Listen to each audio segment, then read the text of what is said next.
예, 이 한 시간도 하나님의 은혜가 더 풍성하게 임하기를 예수님의 이름으로 축원해 드립니다. 예, 박정희 대통령 때 이제 가짜 선생님들이 많이 있었다네요. 그래서 이제 박정희 대통령이 문교부 장관을 불러서 이제 그 가짜 선생님들 사건은 어떻게 처리되었습니까? 물었더니 이 장관이 묵묵무답입니다.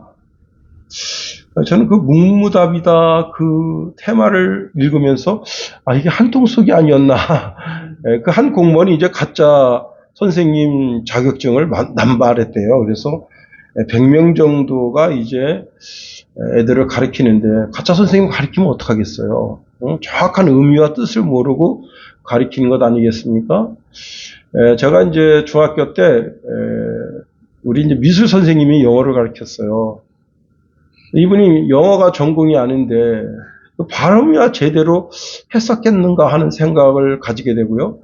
그 다음에 이제 영어 선생님이 오셨는데 이분이 ABCD만 3개월 동안 가르쳤어요. 참 그래서 이분도 진짜 영어가 전공이었는가 하는 생각을 해보게 됩니다. 하여튼지간에 이제 박정희 대통령이 대노하면서 그 가짜 선생들 다 내쫓고 그리고 이제 앞으로는 그런 사람들이 절대로 교사가 되지 못하도록 그리고 그 가짜 선생님을 밀어내게 됨으로 인해서 이제 빈자리가 생기잖아요. 또 내가 가짜 선생님한테 배웠다. 그 아이들이 충격이 있을 거 아니에요? 그런 것을 마음에 충격이 없도록 잘 하도록 하라 했다는 겁니다. 오래전에 이제 우리나라에 가짜 박사가 제일 많은 곳이 어디인가 이제 조사를 했는데요. 놀라운 것은요. 교육부가 제일 많다는 겁니다. 그 다음에 제일 많은 곳이 어디냐? 목사님들입니다. 목사님들. 데살로니가 교회도 이제 가짜 성도들에 의해서, 가짜 그 선생들에 의해서 이렇게 저렇게 이제 공격을 받고 있습니다. 그 가짜 선생들이 데살로니가 교회 성도들에게 강요하는 것이 아주 임박한 종말에 관해서 말하게 되면서 성도들이 갈팡질팡하게 된 겁니다. 자, 데살로니가 성도들은 원수들에 의해서 지독한 압박을 받고 있는 중에 이제 디모데 목사님을 보내게 되죠. 디모데 목사님이 이제 데살로니가 교회에 가서 그들이 그 환난 중에도 믿음이 흔들리지 않게 하기 위해서 애쓰고 수고했습니다. 데살로니가전서 3장 3절에 보면 아무도 이 여러 환난 중에 흔들리지 않게 하려 함이라 말씀합니다. 여러분, 오늘날도 우리가 환난을 당할 수가 있는 겁니다.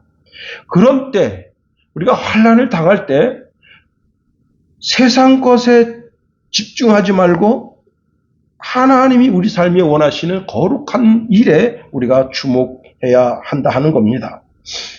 우리 삶에 환난이 있는 것은 그 환난을 하나님이 허락하고 계시다는 거예요. 욥기서를 보세요. 욥이 환난을 당하는데 그 환난을 하나님이 욥의 삶에 허락하신다는 사실입니다. 다시 말하면 내 삶에 까닭 없이 환난이 오지 않는다는 거예요. 시편 기자는 환난을 통해서 자기가 어떤 삶을 살아야 될지를 배웠다는 겁니다. 시편 119편 71절에 보니까 고난 당한 것이 내게 유익이라 이로 말미암아 내가 주의 율례들을 배우게 되었나이다. 시편 119편 67절에 고난 당하기 전에는 내가 그릇 행하였더니 이제는 주의 말씀을 지키나이다 말씀하고 있습니다. 자, 데살로니가 교회 성도들이 핍박과 환난 중에서 인내와 믿음의 역사를 만들어내고 있습니다. 데살로니가 후서 1장 4절에 보면 그러므로 너희가 견디고 있는 모든 박해와 환난 중에서 너희 믿음, 인내와 믿음으로 말미암아 하나님의 여러 교회에서 우리가 친히 자랑하노라. 자, 이들이 만에 하나 연약함에 빠져서 넘어지고 믿음을 배반할 가능성, 그런 게 왜 없겠어요? 바울은 늘 이 데살로니가 교회가 까딱 잘못하면 믿음을 배반하고 곁길로 갈 수 있겠다 하는 그런 그런 걸 마음에 염두에 두고 있는 거예요. 그래서 이들이 지금 핍박을 받고 환난을 받고 있지만 그 환난 속에서 끈기 있게 넘어지지 않는 신앙이 되게 해달라고 하나님께 기도하고 있으면서 그리고는 디모데를 보낸 겁니다. 로마서 15장 1절에 보니까 믿음이 강한 우리는 마땅히 믿음이 약한 자의 약점을 담당하고 자기를 기쁘게 하지 아니할 것이라. 우리 각 사람이 이웃을 기쁘게 하되 선을 이루고 덕을 세우도록 할지니라. 자, 믿음이 강한 우리가 믿음이 약한 분들의 그 연약한 부분을 우리가 감당해야 한다는 겁니다. 때로는 기도로서 그분에게 은혜가 임하게 되기를 위해서 간구해야 되고요. 때로는 부르심에 합당한 삶을 살 수 있도록 그분에게 권면도 하고 때로는 책망하기도 해야 하는 거죠. 최종적으로는 내가 권면하는 내가 더욱더 말씀 가운데 서 있어야 되고 내가 권면하는 그 상대방도 하나님의 영광에 이르도록 그렇게 애쓰고 수고를 해야 되는 겁니다. 아주 중요한 것은 우리가 신앙생활하지만 그날, 즉 그리스도 예수의 강림의 날이 있다는 사실을 알아야 되는 겁니다. 우리가 이 심판의 때에 그 심판을 면할 수 있는 가장 유일무이한 길은 예수 그리스도를 믿는 길뿐이다 하는 겁니다. 그리고 자, 예수 그리스도를 믿는 우리에게는 상급이 있죠. 이미 그리스도 예수 안에서 허락된 상급을 우리가 받고 있다 하는 겁니다. 이 땅에서 핍박을 겸하여 100배나 받겠다고 예수님은 말씀하셨습니다. 그러나 예수 그리스도의 강림에 날 때는 우리가 온전한 상속자가 돼서 하나님의 나라를 상속받게 됩니다. 자, 우리가 이 땅에 사는 동안 우리에게 핍박과 환난을 가했던 자들은 어떻게 돼요? 주님께서 영원한 형벌로 그들을 책망하시게 되는 겁니다. 사도 바울은 이제 늙었어요. 디모데후서 4장 7절에 그가 이렇게 고백합니다. 나는 선한 싸움을 싸우고 나의 달려갈 길을 마치고 믿음을 지켰으니 이제 후로는 나를 위하여 의의 면류관이 예비되었으므로 주 곧 의로우신 재판장이 그 날에 내게 주실 것이며 내게만 아니라 주의 나타나심을 사모하는 모든 자에게니라 말씀하십니다. 자기는 신앙에 달려갈 길을 다 달려갔습니다. 이제 죽음을 앞두고 있는 거예요. 어쩌면 주님께로부터 네가 죽을 날이 멀지 않았다. 그런 사인을 받고 있는지도 모릅니다. 예. 이제 어머니가 어제 병원에 입원하셨는데 저를 붙잡고 이렇게 말씀하셔요. 이 육체가 뭐라고 죽지도 못합니다. 예. 참, 그래서 내가 왜 그런 약한 소리 하십니까? 응? 육신이 다시 건강해서 회복을 되찾아서 가정으로 돌아가고 몸된 교회로 돌아가야지. 제가 그렇게 말씀드렸더니 저를 다시 쳐다보시더라고요. 예. 그러나 언젠가 하나님의 사인을 받게 될 겁니다. 딸아, 이제는 너의 육신의 수고를 다 땅에 내려놓고 그리고는 내게로 올라오라. 그럴 때 기쁨으로 주의 얼굴을 대하게 될 겁니다. 바울이 이렇게 말하고 있습니다. 선한 싸움을 마쳤으니 선한 싸움을 마쳤다. 이제는 올라와라.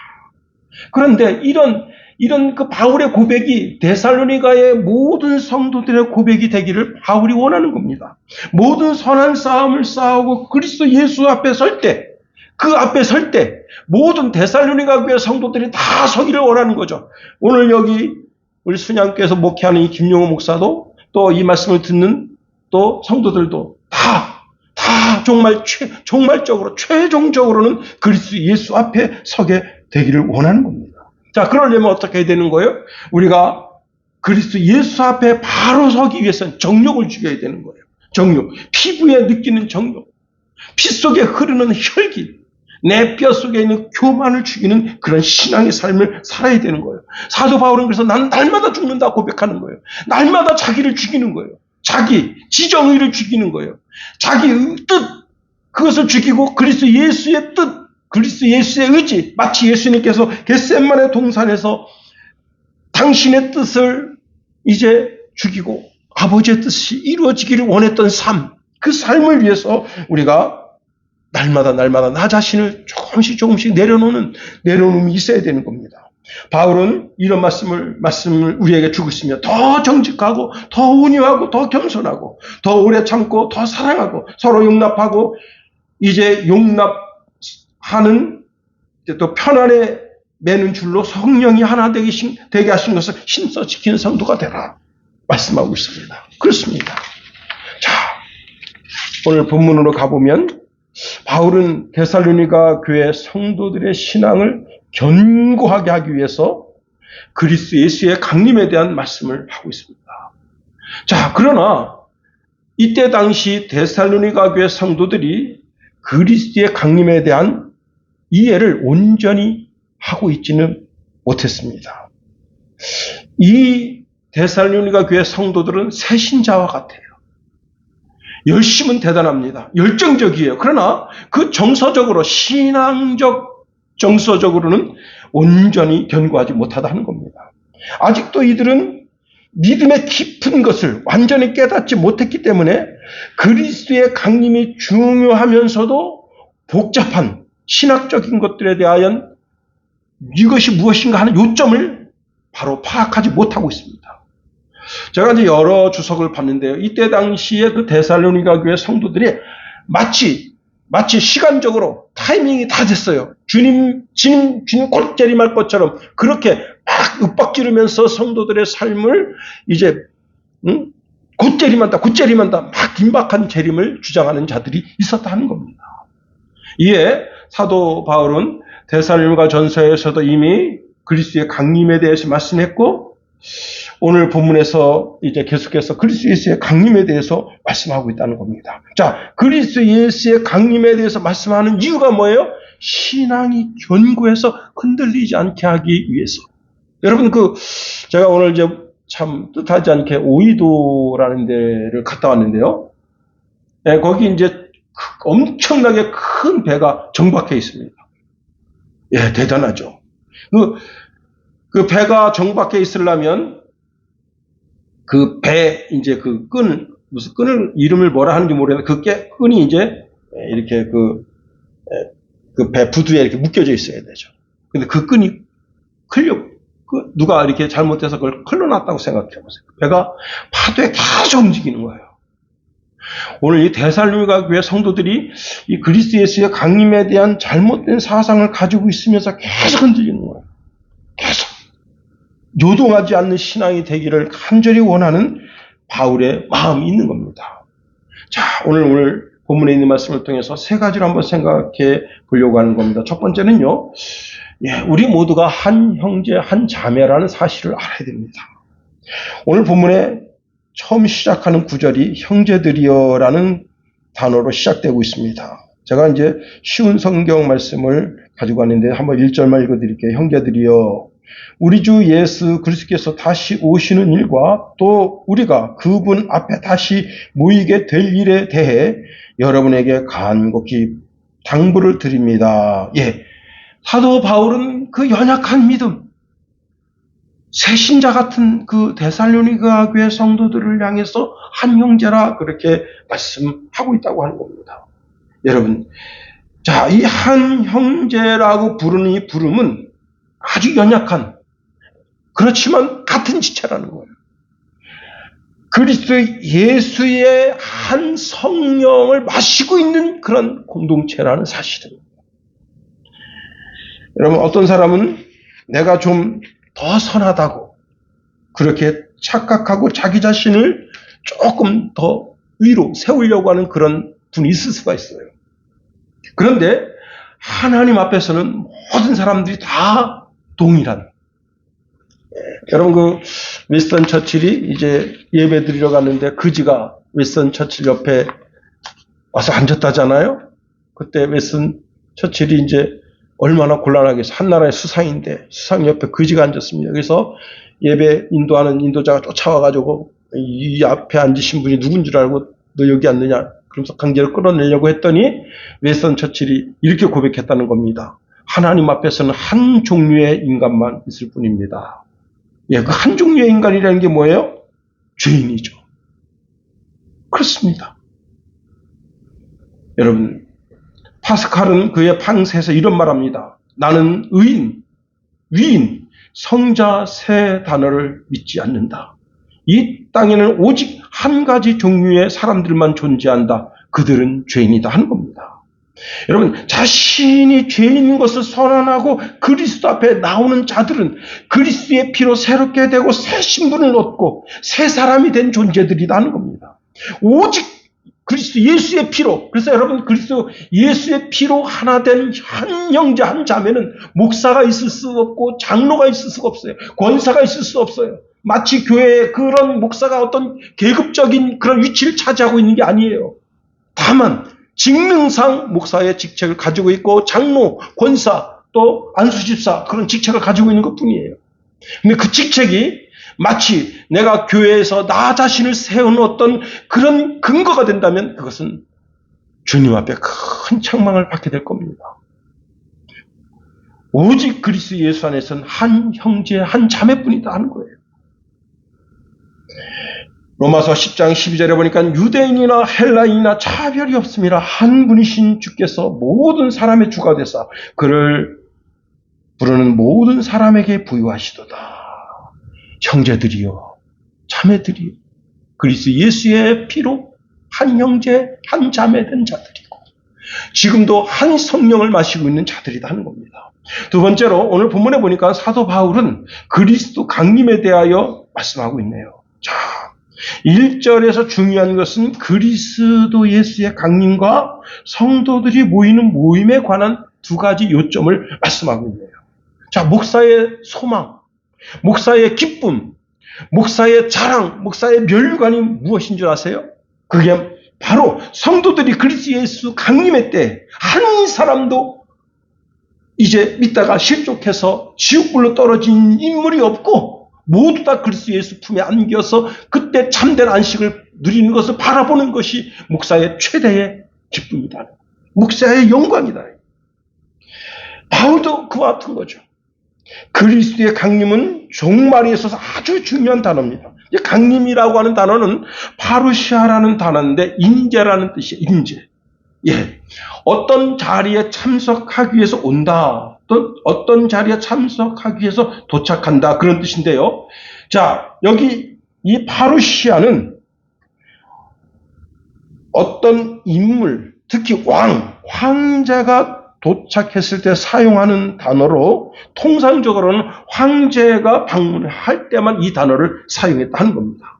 신약 성경에서 파루시아라는 단어가 사용될 때 그것은 왕의 행차를 알리기 위한 전문 용어로 사용됐다는 겁니다. 그러면 파루시아, 예수 그리스도의 강림, 예수 그리스도의 강림이라고 말할 때 예수를 뭐로 보는 거예요? 왕으로 보는 거예요.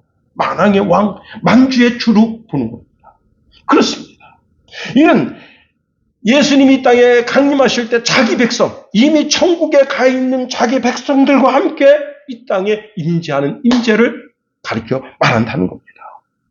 지금 주님은 거룩한 영으로 우리 속에 임재해 계십니다. 그러나 주님이 이 땅에 강림하실 때 하늘에 가 있던 성도들과 함께 부활체를 입고 왕 중의 왕이요 주 중의 주로 이 땅에 강림하신다 하는 거예요.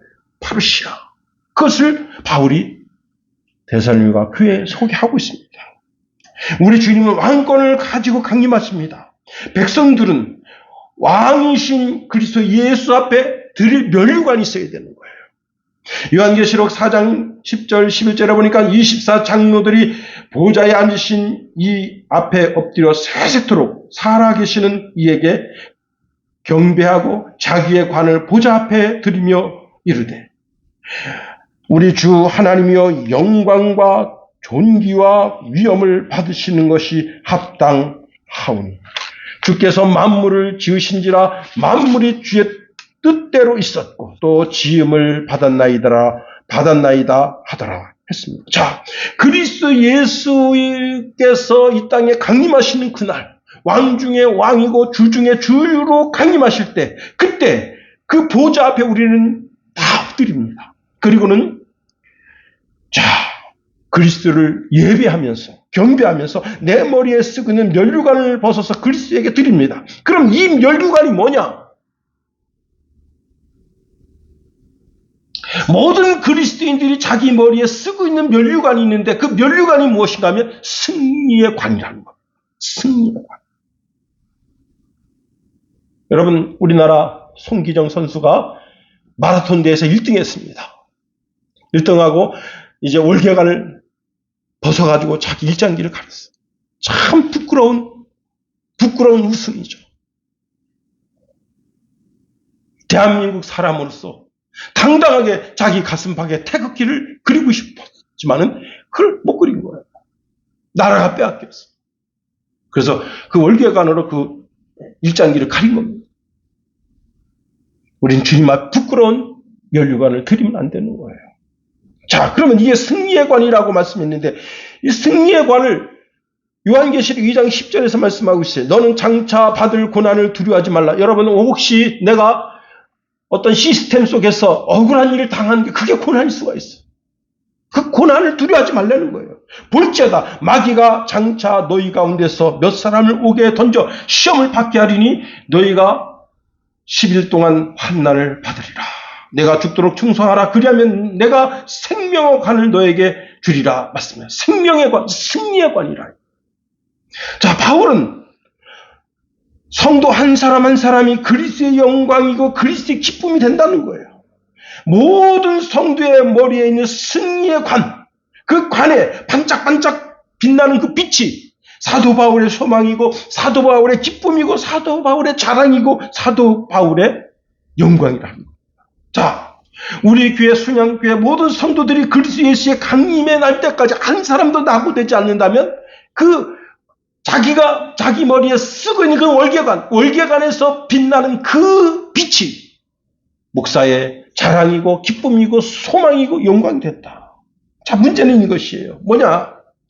그리스도의 강림하실 때에 사단이 악에 받쳐서 한 사람이라도 미혹해서 지옥불로 끌고 가려고 몸부림친다는 겁니다. 자, 여러분, 공산주의, 사회주의, 민주주의, 세계 모든 사상이 다 연합했다는 거예요. 전 세계 모든 사상이, 여러분, 다시 말씀드리면요, 공산주의, 사회주의, 민주주의, 자유민주주의 모든 사상이 다 연합했어요. 그런데 거기 기독교만 빠졌어요. 천주교 같이 있습니다. 천주교에서 나와야 할 이유가 있는 거예요. 개신교만 거기서 빠졌어요. 개신교. 모든 사상을 다 통합해서 같이 한다는 거예요. 근데 지금 대한민국의 모 교단에서, 대형 교단에서 여러분 거기 그 사상과 같이 하고 싶다는 거예요. 교를 같이 하고 싶다는 거예요. 자, 무엇을 말씀드리고 싶은가 하면, 참 신앙을 지키기가 쉽지 않은 때가 됐다는 겁니다.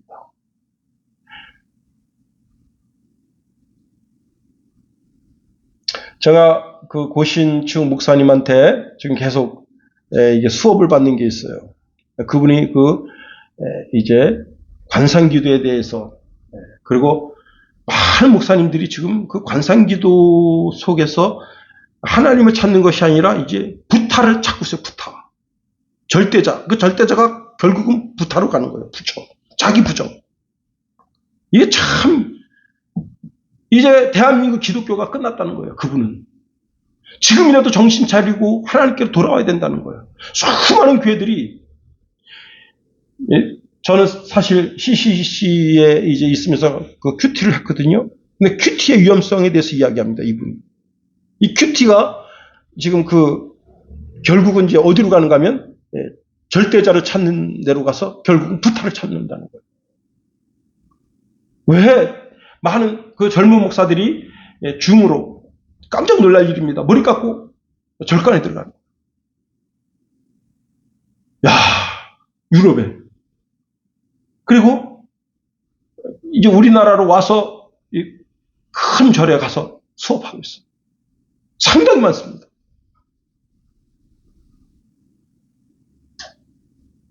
예수님은 말세 주말에 되어질 일에 대해서 말씀하시면서 마태복음 24장 23절 24절 이렇게 말씀하십니다. 그때 사람이 너희에게 말하되 보라 그리스도가 여기 있다 혹은 저기 있다 하여도 믿지 말라.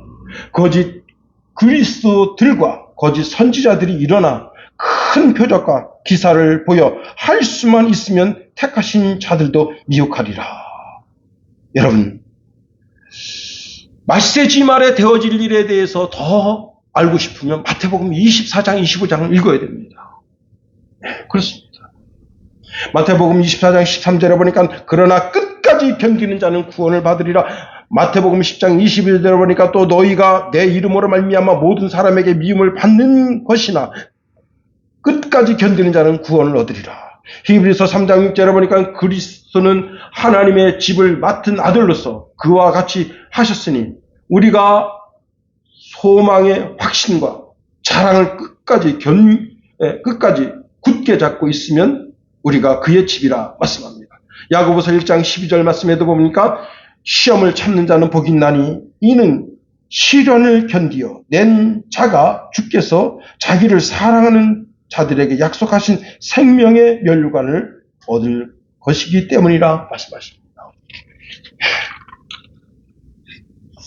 우리가 그리스도 예수의 강림의 날에 반드시 환난이 있다는 사실을 알아야 됩니다. 시험이 있다는 사실을 알아야 됩니다. 마지막으로 오늘 1절 하반절에 보니까 그리스도의 강림시의 모임에 대해서 말씀하고 있습니다. 이 모임이라고 하는 단어가 에피시나고게스라는 단어인데요. 두 가지 뜻을 가지고 있다는 겁니다. 첫 번째는 그리스도의 재림 때에 선택한 자들을 모으는 것. 그러니까 예수님이 이 땅에 강림하실 그때 성도들을 모으는 것, 그것을 모임이라 에피시나고게스 그렇게 말하고요. 그 다음에 평상시에 성도들이 예배를 드리기 위해서 모이는 것, 그것을 에피시나고게스 그렇게 말한다는 겁니다. 자, 오늘 본문은 앞에 지금 그리스도의 강림에 대해서 말씀하고 있으니까 당연히 뭐예요? 예수님이 이 땅에 강림하실 때 그때 성도들이 모이는 모임을 이야기하고 있다. 그렇게 볼 수 있는 겁니다. 자, 예수님이 이 땅에 강림하십니다. 그때 모든 성도들이 변화해서 그리스도 앞에 나가 기쁨을 맛보고 동시에 영원히 함께 생활을 시작하게 되는 겁니다. 그래서 여기 모임이라고 하는 단어는요, 전문적인 수어로 오직 택하신 자들만 모인다, 그런 뜻을 가지고 있습니다. 마태복음 24장 31절에 보니까 그가 큰 나팔과 함께 천사들을 보내리니 그들이 그의 택하신 자들을 하늘 이 끝에서 저 끝까지 사방에서 모으리라 말씀합니다. 마가복음 13장 27절 말씀에도 보면 또 그때에 그가 천사들을 보내어 자기 택하신 자들을 땅 끝으로부터 하늘 끝까지 사방에서 모으리라 말씀하십니다. 이게 바로 오늘 본문의 말씀에 주고 있는 모임이라고 하는 단어의 뜻이다 하는 겁니다.